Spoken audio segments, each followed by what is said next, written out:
भारतीय जनता पक्षाला संपवणारा अजून जन्माला यायचा आहे। आपण आपल्या क्षमतेप्रमाणे आपल्या कोटीप्रमाणे बोलावं, कोटीच्या बाहेर जाऊ नये अशी माझी विनंती या निमित्ताने राहील। भारतीय जनता पक्षानं जर छत काढलं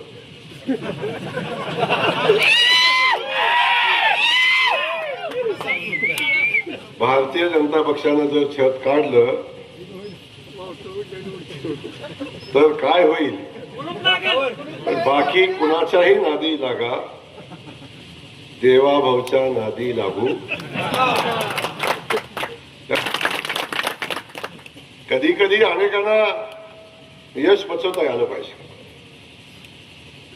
हे सगळ्याकडे मी आता चौथ्या टर्मचा आमदार, चौथ्या टर्मचा आमदार, पण इथल्या नेतृत्वाला जेवढा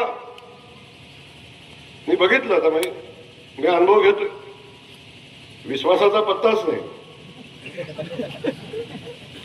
परंतु त्यांना असं वाटतं की जगातली सगळी माणसं आहेत ना ती पागल आहेत, आणि मी कसा हे असं बनवतोय, मी कसा हे गंडवतोय। लोक म्हणतात भाजप संपवायचा का, भारतीय जनता पक्ष संपू, भारतीय जनता पक्षाचे नेते संपू। त्यामुळे माझं म्हणणं एवढंच आहे, सुखाचा संसार चाललाय, विनाकारण त्यानंतर कौरवांच्या विरोधात युद्ध लढण्यासाठी प्रचंड मोठे सैनिक योद्धे त्यांच्याकडे होते।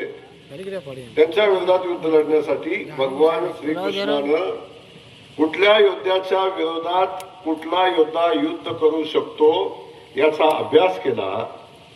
6 महिन्याच्या तयारीमध्ये त्यातला एक योद्धा आपल्या सैन्यामध्ये सहभागी करून घेतला, आणि सैन्य एवढं मजबूत झालं की आता आम्ही कौरवांचा पराभव करू शकतो। जेव्हा वाटलं तेव्हा युद्धाला सुरुवात झाली। हे तेव्हापासून चालू आहे, महाभारतापासून। ते भगवान श्रीकृष्णानेही त्यावेळी केलं। सगळेच योद्धे त्यांच्या विचाराच्या पडळीत बसत होते का? नव्हते। तरी सुद्धा त्यांनी ते योद्धे घेतले आणि त्यांच्याकडून बरोबर कुणाला संपवायचं याचा कार्यक्रम आखला। तसाच कार्यक्रम कधी कधी आपल्याला आखायला लागतो। एबीपी माझा, उघडा डोळे बघा नीट।